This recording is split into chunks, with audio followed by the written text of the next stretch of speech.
Welcome to the Game Deflators Podcast, episode 55. My name is John, and I'm joined by Ryan. Hey, everybody. Here at the Game Deflators Podcast, we like to talk about games we've recently picked up, games we're currently playing, and today we give thanks for the Inflation-Deflation Challenge. We did battle on, what was it, the Glory Field? Is that what it was? The Field of Glory. Field of Glory. So, this week's Inflation-Deflation Challenge, we spoiled it last week. I'll spoil it right now. We are talking about Saturn Bomberman. As many of you know, it's ridiculously priced. It's an expensive game. John got a good deal on it. And you know, we hope everybody out there gets a good deal this week on Black Friday. So good luck out there. Don't get trampled. Dude, I never get trampled at Black Friday. I wait till all the smoke is clear and I just go pick out all the good games. Because everybody's going for Maddens and Assassin's Creeds. I'm looking for those little diamond in the rough games that nobody's talking about. That's usually what I go for.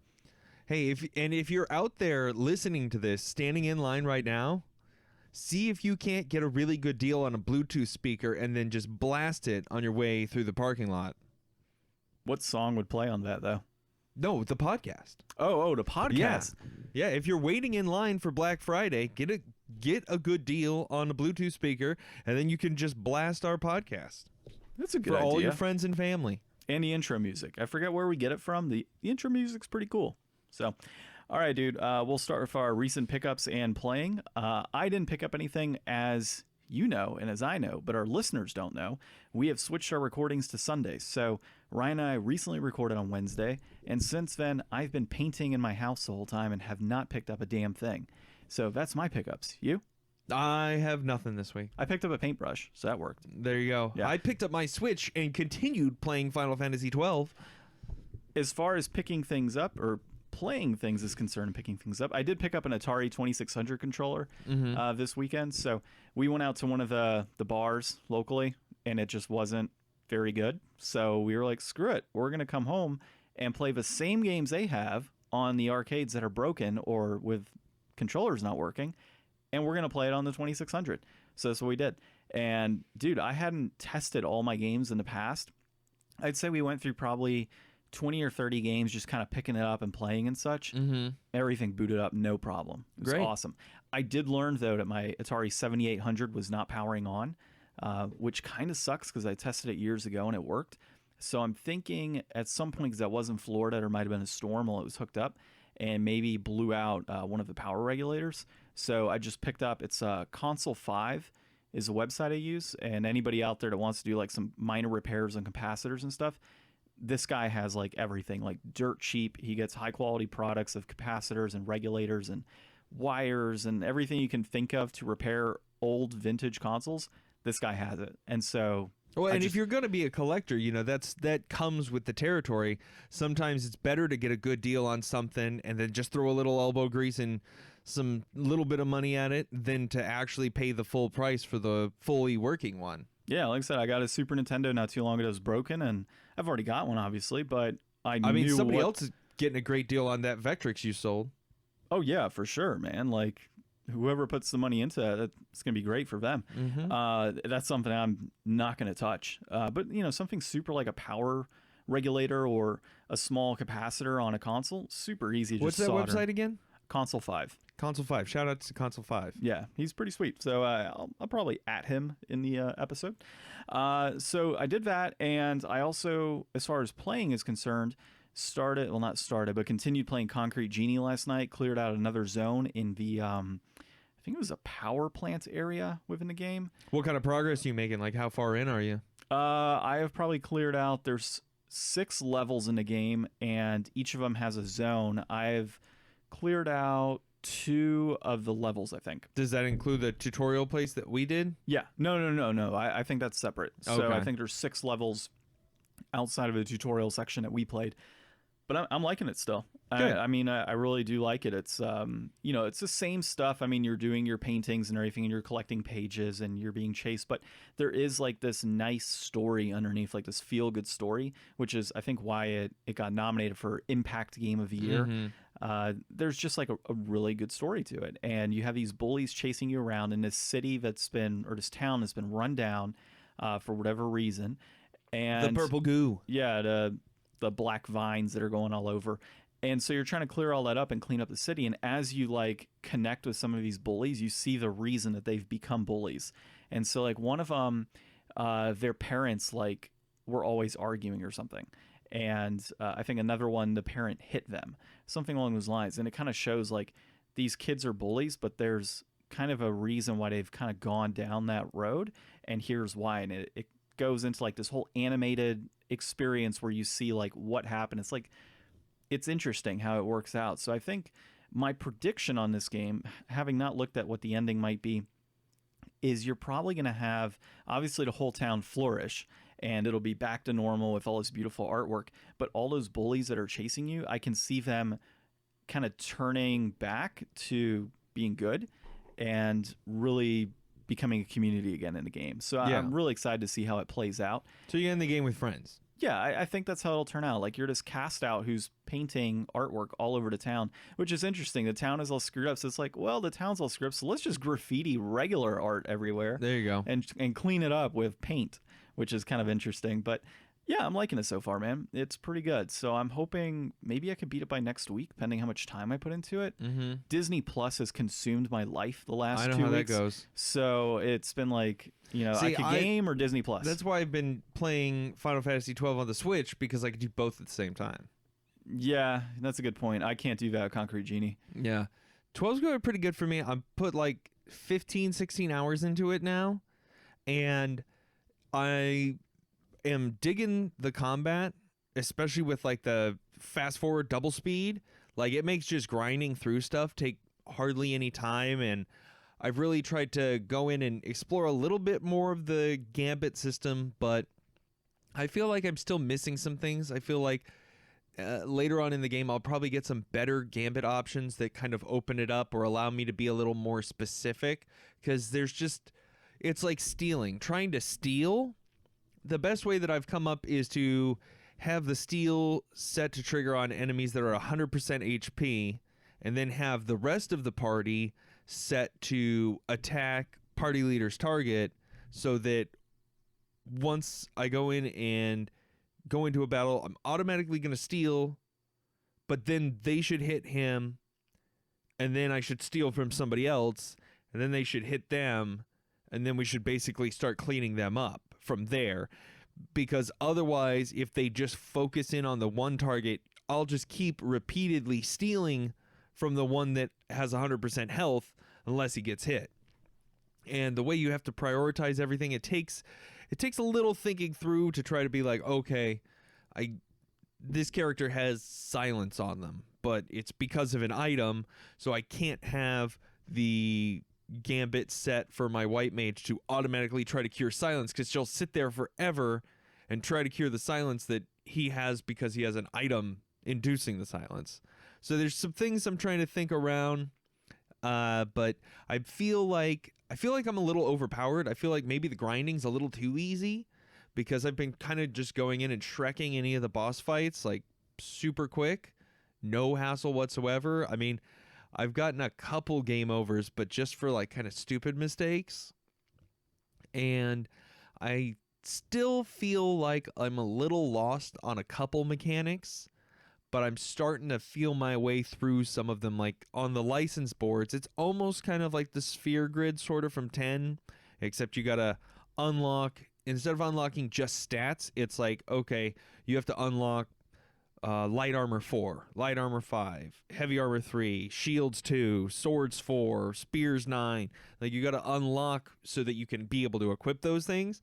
So before, I was just kind of seeking out like, oh, what's going to make me stronger? What's going to give me more HP? Doing stuff like that, and not really following like the items, because the shops are kind of few and far between, and I don't really feel like I'll go through and I'll upgrade everybody, and then it'll be a while before I really have to do that again. So now I'm kind of trying to keep up with, okay, all the stuff in the store is like level 6. So maybe before I go back to the store again, I should get level 7 on everything so I can just do everybody at once and not have to go back out. That's where I think I'm overgrinding. Gotcha. That makes sense, man. I've always wanted to play 12. Just, it's in the backlog. The story is more interesting than I remember it being. It's set in Ivalice, which is the same place as Final Fantasy Tactics, is set, and Tactics Advance. And at least I think so. It might be like a different country, but it might be the same world. And I'm liking the story. It's very easy to get into with the way I'm playing it, because I could really kind of run around and explore, and the battles all take place automatically with the Gambit system. So there's a lot less like going into the swirl, into the battle, selecting all your stuff. Like once you cut all that crap out, it's much more. It kind of smooths and quickens up the pace. Yeah, a little bit. it's much more like Final Fantasy 15 than it is like 10. And 15 was great, even though I never finished it. I know you did, but I feel like even less so than 15, because you're not manually doing the attacks. It's still all automatic. I feel like I can kind of autopilot through the adventure part, and the adventure and the combat mixed together, and then the story. Instead of having like a 3 structure, like adventure, combat, and story, it's kind of more like a 2. Yeah, which is nice. And that's what I really liked about 15 as well, was that component of it. So I'll probably like 12. I just, like I said, it's on the backlog. Haven't played it. Yeah, you've got enough stuff you haven't played to worry about calling everything out. Dude, I've got stuff here that I'll probably never play in my lifetime. Sad as it is. One you can definitely skip is Coded Arms for the PSP. I see that over there all the time. That was not a very good game. I've probably tested it out in the past, but that's about it. So, let's see. What was the other part I was going to tell you? Oh, yeah. So, you have 37 days to beat Zone of the Enders 2. Yes, I do. I'm very aware. Are you going to beat it? Yeah, definitely. Okay. And I'm on the Ice Palace in Link to the Past. Dude, so, you were playing 3 games simultaneously. It's nuts. Well, 2 games. I haven't played Zone of the Enders in like at least a month. Yeah, that's bad on you. Well, speaking of New Games resolutions, I'm not going to reveal it because we have future episodes. Not yet. But you already know what I've decided on, and I am setting myself up for failure. So we will see if I can actually accomplish my feat. Oh, man. You're going to make me have to do something. I think you could play an RPG. Well, I'm already playing one right now. I don't know if I want to go from Final Fantasy 12 to another RPG. Well, just think of it as a game that you've always wanted to play and just never did play. See, that's what it's supposed to be. So there's lots of stuff like that. Well, have a whole wall here for you to look at. Yep. All right, let's get into our news this week, unless you got anything else gaming-wise to talk about. No, I think that's mostly it. Zelda and, Zelda's going good. I'm actually really having a lot of fun when I sit down and play Link to the Past now. Like, these later dungeons are a little trickier. Like, the ice, I'm trying not to slide, and then I've got all these penguins coming from me, and then it's like, I know that if I switch to my hook shot, I could just like bam, bam, bam, bam, and just like nail them all in one shot instead of trying to swing at the sword to take damage. I'm running into rooms, throwing magic powder on things to get fairies, and keeping all my like stats topped off. Like, I'm having a lot more fun than I used to with Zelda. It used to be one of those games where I would just be like lost and not really sure what to do, and I haven't played it in, a month, and I don't know where to go now. You're playing on Game Boy Advance, right? Yeah. Okay. On your little micro? Yep. Good way to play it, dude. 3 consoles. Jeez, man. You're ahead of me right now. All right. News. So Facebook gets its biggest name yet to compete in video game streaming wars. Dude, the title on this alone annoys the hell out of me. Like, the streaming wars. So now it's like Twitch, you have Google, and then you have YouTube, and then is there anything else out there? Google is YouTube. I mean, not YouTube, sorry. Facebook and then YouTube. So is there another one I'm not thinking of right now? No, right? I mean, I'm sure. Oh, Mixer. Oh, is that another one? Mixer's the Microsoft one that, what was it, Ninja or somebody jumped to like a month ago? I think we might have talked about that. Are we going to get to a point where, like, now we're going to have exclusive deals on streamers who are going to be on these... That's like, exactly what this is. Now, this... I'm with you. I'm annoyed by this, but I think it's less annoying to have the streaming wars versus, like, the console wars or versus the, subscription Wars or whatever. Well, we don't. This might turn into subscriptions down the road. And Well, you've already that's got only if you're monetarily involved. Well, though. and you have the Patreon component to everything. Well, so, Patreon's its own website. I know that's another thing. Well, yeah, but that's the thing. Like, if you donate to somebody's Patreon, they can be on whatever platform they want because they're getting money from you from Patreon. But so Facebook must have given him, a bunch of money because if he was on Twitch, he had subs and he was getting donations and stuff. Like, he was making his money through Twitch, but Twitch was taking a portion of that.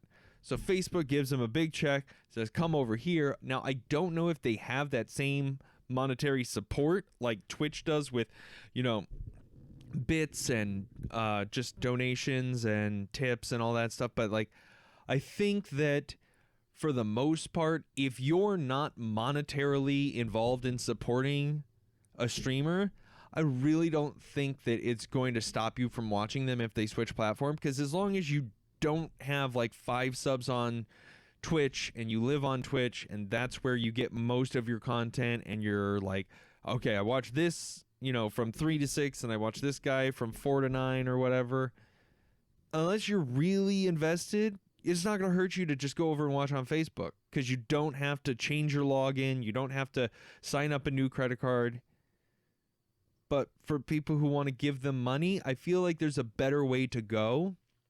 And I know Patreon has a lot of support, but I know that Patreon's not always the best place. And I feel like eventually we're going to get to a place where creators like this are going to be on whatever platform they want and get direct funding from, their own website. Like, I don't know why most of these people don't set up their own website to take in donations, other than the fact that that's a new place you have to go to. You're not doing it while you're already on Twitch, and that might be. I can tell you why they do it, because by using something like Twitch or YouTube or Facebook, you're using their algorithms to promote your content and you have a wider base versus your own website. Yeah. So that totally makes sense as to why they would do that versus their own, because it honestly is much harder to go on your own versus having that back-end support. But my whole thing is we're kind of moving into an area now where it's like, okay, well, we have streaming services that you're paying a monthly subscription to. We have gaming services, which is a monthly subscription. You have already cable, and then there's even people that charge for podcasts. And now you've got streamers who normally you could have had their content on YouTube and then generating ad revenue, to where now they're signing like exclusive deals that you can only find them on Facebook or only find them on Twitch. Mm-hmm. It's crazy. And so we didn't mention it yet, but the person we're talking about is Jeremy Wang, who's known as Disguised Toast. So he has more than 1 million followers on Twitch, and now he's obviously exclusive to Facebook Gaming. So it's interesting how this is all going, and I wonder if we'll even end up seeing like people charging, or like Facebook charging to see streamers, and subscription services based on streaming of certain streamers. It'll be interesting to see how this kind of progresses over the next several years. Yeah. So, anything else we want to talk about on this? I don't know. Before we get more annoyed? It's just some more streaming news. More streaming news. That's all it is, man. Every week, new streaming news. Streaming something. Yep. And that said, we didn't go into Google Stadia this week. Yeah. And there was more news on them. Yeah, I don't know. I think I said most of what I needed to say on Wednesday. I think that Stadia is just, it's one of those things that if it's for you, you're going to get it and it's not going to stop you. But if you're skeptical for any reason, then it's just not the product for you and ignore it. Well, the articles I saw, and we don't have to go into it, but the ones I saw were input lag on Stadia was one of them. There's bad input lag apparently. And another one was talking about how overpriced some of the games are, in that you could purchase used copies of these games and even brand new copies of some of these games locally for like a third of the cost that they have it on Stadia. Yeah, they're like full price on Stadia. Full-blown price games. And I get it, like to be able to kind of be sustainable with what they're doing, you have to charge a good bit of money. But at the same time, these aren't brand new games we're talking about. These are older games that have been out for several years. So, okay. Let's get into what I think is probably the most exciting news for this week, personally, even though we have another cool article. Hideo Kojima hints that the next project he works on may be a horror game. And so a lot of people know that he was working on Silent Hills. It was in collaboration with Guillermo del Toro. and Konami just shut down the whole thing. No. And so this article, which is by Aaron Mamet of Digital Trends, there was a recent interview where they asked him, what's your next project going to be? And he just straight out says, I'd like to go into creating a horror game. Yeah, I think that, we've seen PT. It was very interesting. That's dead and gone. We've seen Death Stranding, go through all the hype cycle, finally come out, and, we know what people think about it now. We'll see how history remembers it a few years from now, but this is just kind of the hype train pulling up to the station. Like the last batch of passengers haven't even gotten off yet. People are still finishing their drinks. The steward is still coming by, to collect trash or however they do it on trains. I don't know. But anyways, it's too soon. I'm not ready to start talking about what Kojima's going to do next. Like, this game's not even a month old yet. Well, I think I am, man, because games take a while to develop. Yeah, so you want to already start talking about what's Kojima going to do for the next 3 years? Yeah. That's too long. It's too early. Wait till there's something to talk about. This is just speculation. I think that horror is a good genre, and I think that, if he's already collabed with Guillermo del Toro on coming up with stuff for Silent Hills, like, who knows how much they were already invested at that point before they had to scrap it all. So they probably got a lot of, he's got a lot of momentum to carry through, but I think that he's going to have to nail it, because I don't think that he'll probably be able to go on making whatever Kojima stuff he wanted for the rest of his life and be fine.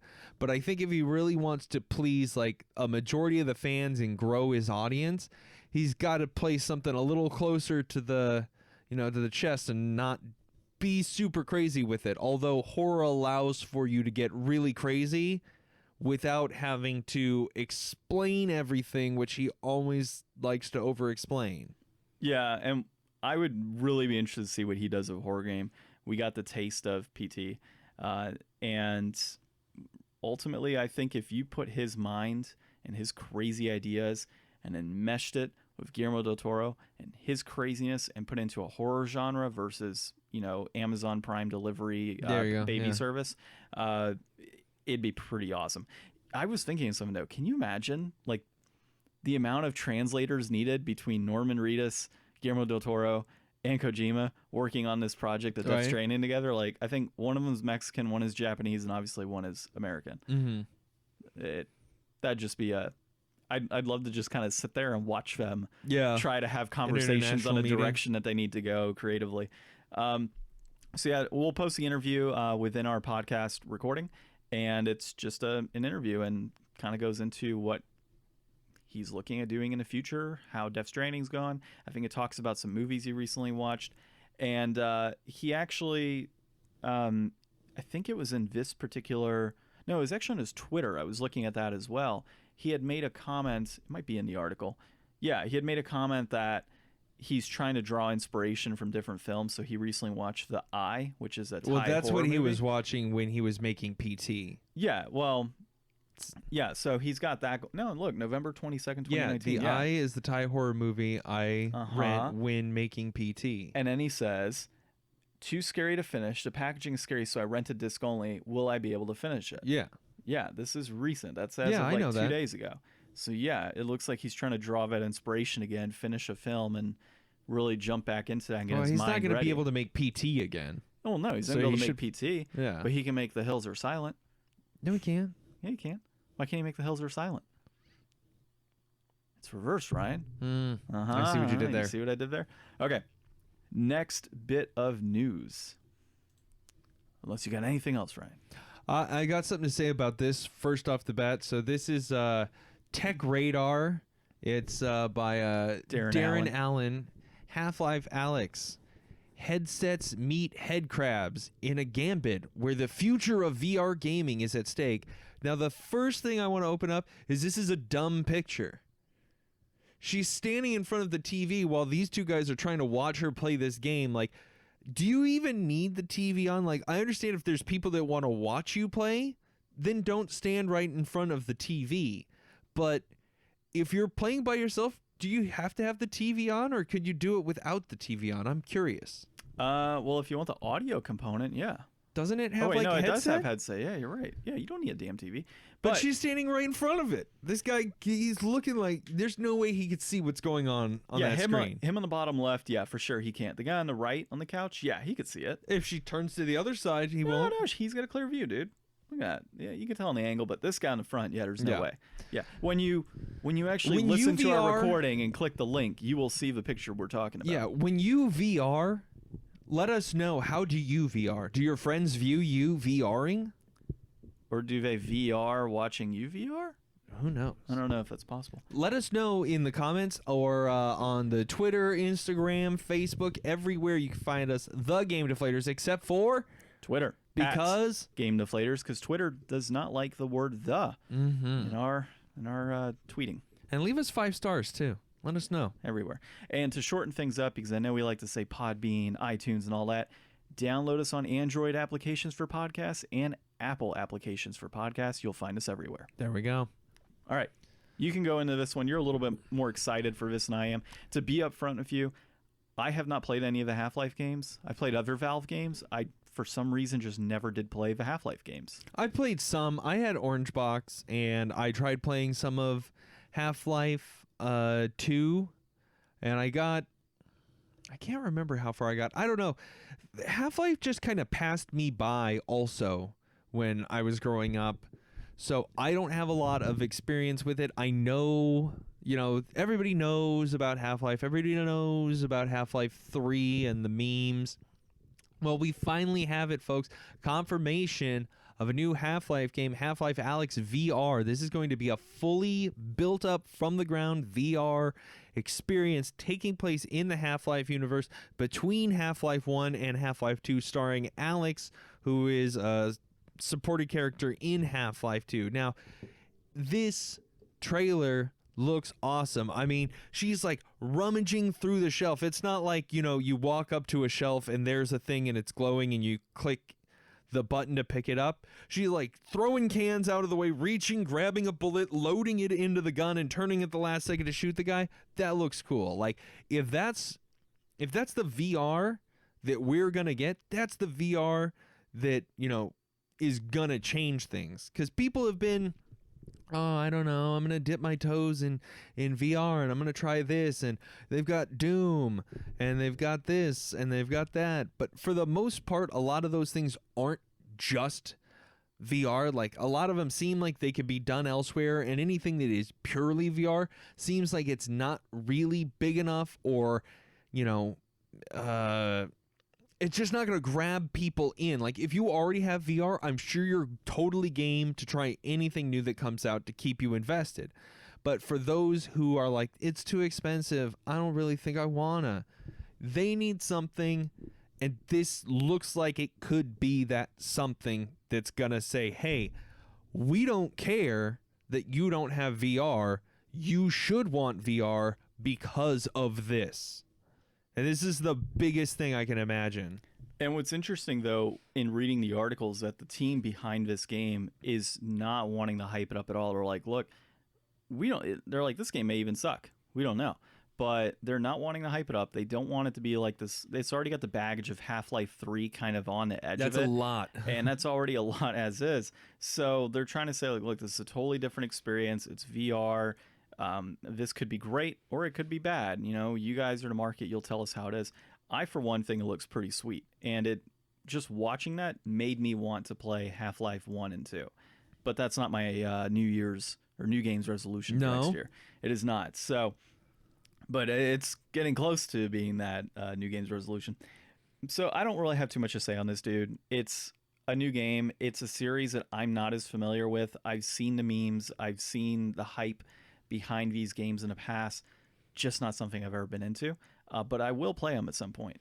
Yeah, I'm just hoping that this moves product and it really pushes VR to that next stage where enough people have come on board that, like, AAA flips the switch, they turn on the lights, and they say, all right, people, we're making VR full steam ahead. And I mean, notice I said Steam because Valve is leading the way. Oh my god. So we kind of got that a little bit with the Resident Evil games that came out and had a VR integration, but I think that again, those are playable elsewhere. They don't have this all-in VR thing. And that's the point I'm making, is that this is the first major, at least I feel, the first major step in a company saying we're all in on VR, and if this is successful, this is going to help it take that next step. I think this right here is the jumping point to get into VR and making it kind of a staple for gaming moving forward. I mean, it's a good way to test the waters to say, I mean, I know they speculate at the end saying that it's like a wild idea, but, you know, if they were to do a Half-Life 3 in VR and use this as kind of like the stepping stone to get there, that would be like, you know, the Halo or the Zelda or the Mario, like it would be that grabber, you know, VR is Half-Life, you know, that face, that mascot, that exclusivity that you want associated with something that, you know, is a brand. And I think that, you know, Valve kind of already has that, and it is kind of like a natural fit. So I'm real interested to see how this turns out, and probably won't be able to play it.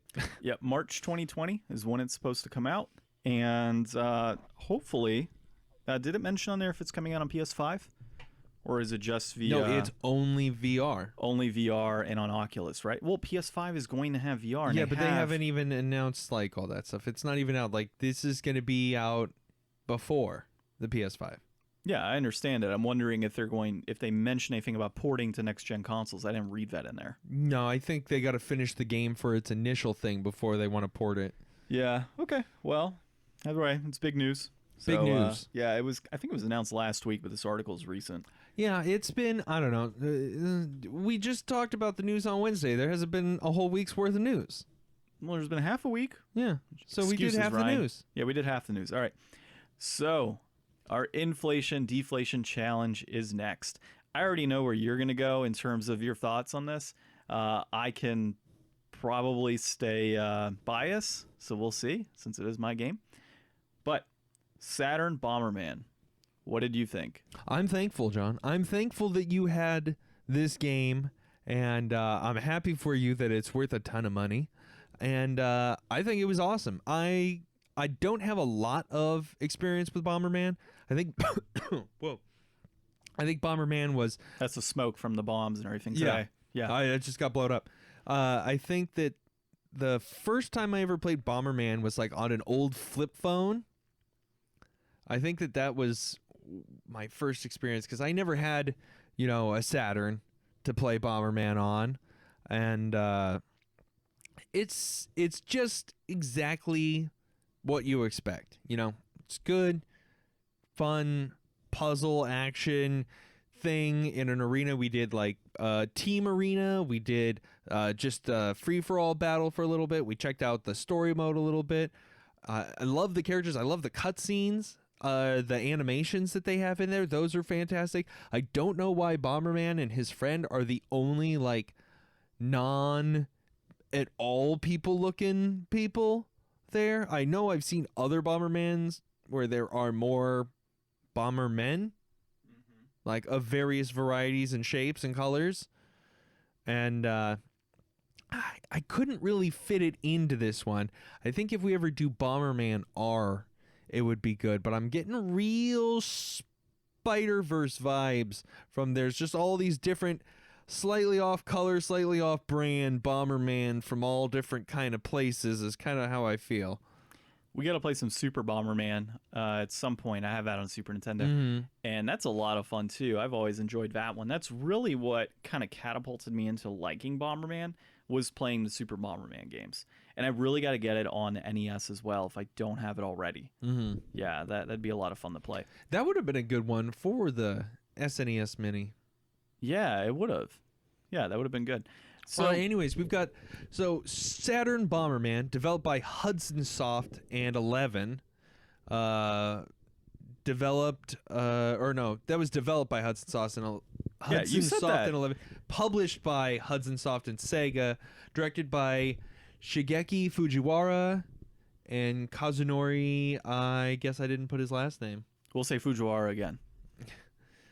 And so this came out in North America on August 22nd, 1997. It received a whopping 10 or 9 out of 10, like kind of across the board. Rightfully so, actually. Yeah, it's a beautiful, well put together, colorful, fun, responsive, awesome little game.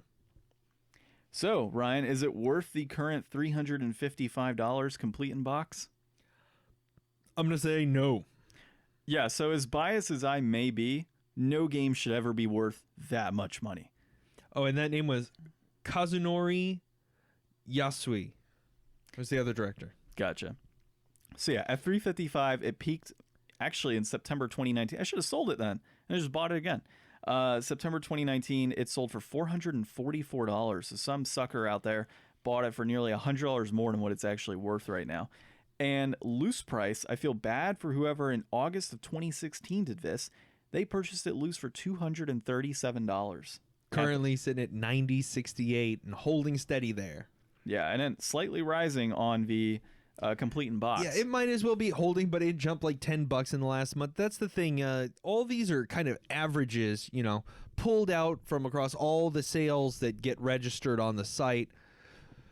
So, your mileage may vary, but John, why don't you tell us why you're so thankful for this game? How did you come across this game? So, you've got a story for everything, and this is a good one for the price. Oh, yeah. Well, I mean, I don't know if it's a good story. So there's this old thrift store I used to go into all the time, and since then they've smartened up, and it was out in Florida. But they used to, every single day, load in new games, and collectors from the area knew that this was a honey hole for games. Like, they just always had low prices, and everybody just kind of kept their mouth shut from a local collector standpoint as to sharing information with other collectors. Like, we all knew it existed, but nobody really talked about the fact that this thrift store had trade these games. Secrets. Yeah, it's like a trade secret type thing, and we never really, like, nobody at any point ever went to the store and was like, hey, this is worth a lot of money. Just at some point, somebody must have started figuring it out. But I was one of the lucky individuals that would hit this place up pretty frequently. I'd say a lot of my games that are pretty high-end came from this particular thrift store. And so it was just one of those honey holes. And so one day I went in, and there was white cases, and I figured, okay, great, let me go ahead and see what these are. And it was Saturn Bomberman, and Space Jam was one of them. I think In the Hunt was another. Cool Spot. And I think it was Blazing Dragons. There's a couple. And then I got a few PS1 games that day as well. Warpath, the Jurassic Park game on PS1, and a couple other PS1 games, and maybe a Sega game. So I just loaded up that day, and every single one of them was priced $299. And so for me, it was just a matter of, hey, these are really cool games. I've wanted these for a while. Let me just grab them because I want to buy them and I want to play them at some point. And I was early on in my collecting days. I probably, at that point in time, maybe had 200 to 300 games in my collection, and like 100 of them I had brought from home down where I used to live. So it wasn't like, I was still kind of fresh in collecting at that point in time. And so, yeah, I picked it up, and I was working at a game store at the time, which is also where I got a lot of my games. I would, we had like a 25 to 30% discount on games. So whenever something good came in, I would, pick it up whenever I could. I had to wait. Yeah, I had to wait a little bit before I could pick it up, just standard practice. But after a while, I was like, yeah, go ahead and pick it up if you want. And so Saturn Bomberman in particular, I was just curious as to what the prices were for some of these games. I'm like, I know that they were worth more than $299, but I was curious as to how much more than $299 they were worth. And it was staying in the collection. I wasn't flipping anything at that point. And my manager, who actually passed away a few years ago, he was hanging out with me, and he was doing his thing, like kind of loading up some games. He's like, oh, that's a great pickup you got. It was just before I started. And I just, in the middle of the store, just go, holy shit. And he just looks at me. He's like, oh, what's going on? I'm like pointing at the computer at price charting at the time. And he just comes over and he's like, whoa, $200? What? So it was at the time about $200, and we were just like, holy crap, like this is awesome. And I was so scared because we had a buffing machine, and it had some light scratches. I was so scared to put that game in a buffing machine, even though it just cost me $299, and that was it. Like, You Wasn't weren't anything gonna crazy. really be out, but the hype. The hype of it was like, oh my god, like it was crazy. So I would say that right there. I mean, the box alone is $140. yeah, like exactly. So you were already gonna be in the clear no matter what. Well, at that time it wasn't 140. It was probably like 70, 80. But yeah, I mean, to your point, I was totally in the clear. Like I could have just sold the box and been okay. But I really want because I do like Bomberman games, and so I was pretty excited. And yeah, that's really the story behind that one. That was really a heart-pounding moment. I don't think I've ever, and just because of the buffing component, by the way, not the waiting there at the case, waiting for somebody to open it up. Like there were moments like that particular store. If you went to the case and there was nobody at the case, like you literally did not want to move. You just would sit there and wait for somebody to come by and be like, hey, open the case. Because if you left and then somebody else opened the case, you could end up losing out like on whatever's there. So like I saw them, I'm like, oh crap, now I got to stand here and I'm like looking for employees, saw one, chased them down, like, hey, I want something out of a case. I'm going to go stand by there. And like you had to wait. Yeah. And so other people were coming by. Oh, Saturn Games, like, no, I've already got these. Like they're coming by. Like that's kind of that situation. Just sit there. Nothing to see here, folks. Yeah, nothing to see Tape off here. the zone. Now, I will go into a different story really quick. I think I've mentioned on the podcast before my time picking up Earthbound and that whole situation. Yeah, I think so. Yeah, where so anybody hasn't heard previous episodes, but that was at a pawn shop, and I had walked in to pick up a couple. I usually would go into that pawn shop because they would have a game every now and then at a good price, and so I went in and I found WWE 13 on the Wii, which is like a $40 or $50 game at the time for like $5. I found a Toe Jam and Earl game, and I think that was We've played that one.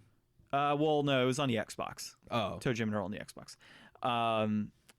And the other one I think was Orange Box was the one I picked up on PS3. And so I grabbed those and I go to a counter. I'm like waiting in line. And right when I get up to the counter, I look out at the bottom of a shelf and there's just a brown box, just the top of an SNES kind of peeking out.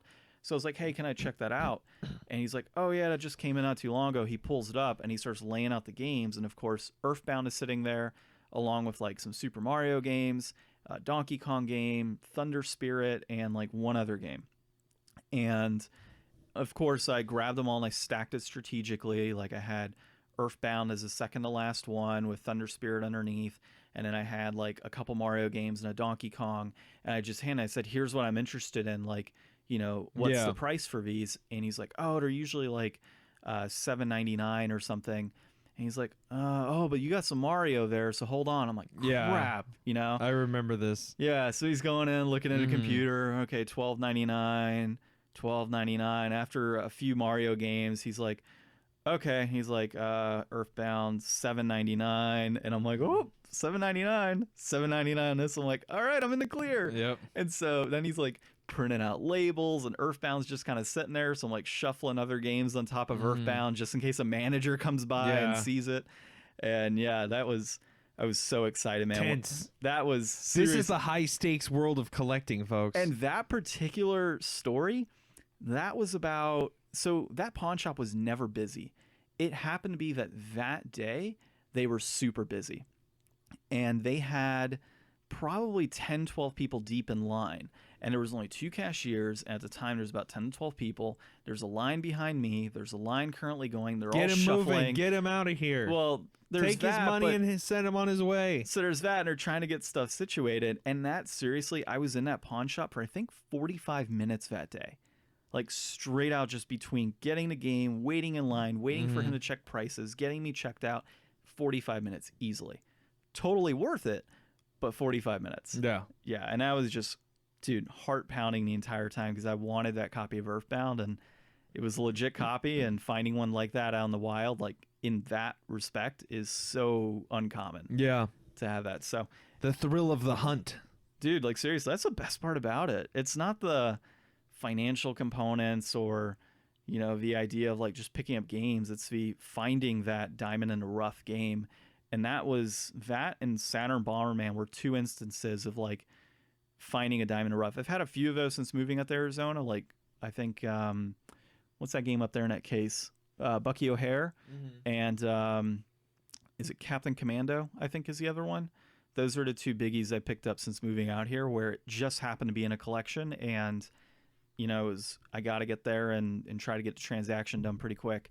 So, yep, those are the stories. I hope people enjoyed. Hey, if you're out there listening, which we hope you are, let us hear some stories for you. What games are you thankful for? Tell us some of your greater triumphs and some of your good deals that you got, and we'll share it with us. We'll share it with the world. And we're not talking like you picked up Bonk's Adventure for $600 and is worth $700. Like, it's a good deal, it's not what we're looking at here. We're talking about like, you found something that was crazy high price and you picked it up for like, nothing, like pennies on the dollar. We're not interested in hearing you go to some convention and pick up Bonk's Adventure sitting there out in the middle. Like, that's not in the wild, people. Like, Get that out of your head. Okay, so my thoughts on Saturn Bomberman. Obviously, I'm very biased. I do like the game. I like the ability to play 10 people. It's crazy. 10 people being able to play that game. And I do believe... not anymore. Not anymore. Well, I don't know. Does it have a modem connection on the back? Well, yeah, but the whatever server held that system up is not running anymore. No, but I wonder if you can connect a bunch of consoles together. I don't know. You might be able to. I don't know. Like, the Xbox back in the day where you could technically have multiple players with consoles linked. I think it's the same respect with that. Okay. We'll have to look that up. Yeah. And then get 3 more Saturns and 3 more. We'll just have to put 4 more copies. We'll have to put $1,400, $1,500 worth of gear in a room. See what we can do. And then start a tournament at $10 a pop. There we go. And we'd still not make our money back. That's not worth it. So either way, 10 people, the ability to play the 4 to 5 in a little small match setting was fun. The story mode, I played more of that than you did, was pretty cool. It's kind of like a Mario World type of situation, like World 1-1, 1-2, 1-3. And you progress just different through boards you're clearing out, enemies on. Different areas to progress in the story mode. And it was fun. I liked it. It was pretty cool. There was a little more strategy behind it, whereas when you're in a battle mode, everybody's kind of gunning for one another. In the story mode, it's more or less like you have to kind of think, okay, if I blow up this particular piece, it's going to release an enemy right here, or do I go around? Like, it kind of emphasizes more on the puzzle structure of the game versus like the puzzle maze component versus just the open battle and action component, which I really did like that piece. I actually had never really played a story mode in Bomberman. I've always played the battle modes. Yeah. Because I've always had people to play it with. So, well, and that's the real draw. Yeah, that's the real draw. Having fun with your friends and playing that particular game. And we were champions when we played on a team, so it was great. Well, I think that the overall view on a game like this is some games are really good, and some of those games are also really expensive. And just because it's really good doesn't mean that it really should be really expensive, except for the fact that there's just not a lot of them out there, or they're just in such high demand that there's no way around the price point, and it's just ludicrous. This is way too much money to pay for a game, unless you're like the Bomberman guy, and that's your actual screen name is the Bomberman guy, and you're trying to collect all the Bombermans, and this is the only Bomberman you need left to have all the Bombermen, then I think then it's worth it. But for the most part, I can't imagine this being anywhere remotely, like even the loose price. The loose price is too much to pay probably for a complete in-box version of this, in my opinion. I wouldn't go that far. I would say at $90 loose price, if you went that route and said, I want to have a few consoles because I have a group of like 6 to 7 friends, we always game, and you guys all pitched in, we're like, we're gonna do this. We're gonna have Bomberman. No, I would say you $90 is fair. You could play a modern Bomberman for cheaper, and have a better time. Yeah, that's true. As hard as this game is to find, though, $90 loose compared to, complete in box $355. I mean, you're looking at a quarter of the price. Well, it's a better deal for sure, but I'm just saying that's too much. The $90 is too much. In your head, just pretend it's a special limited edition disc-only Saturn Bomberman, and it'll clear up right away. $90. It's too much. Yeah, it's still too much. Inflated.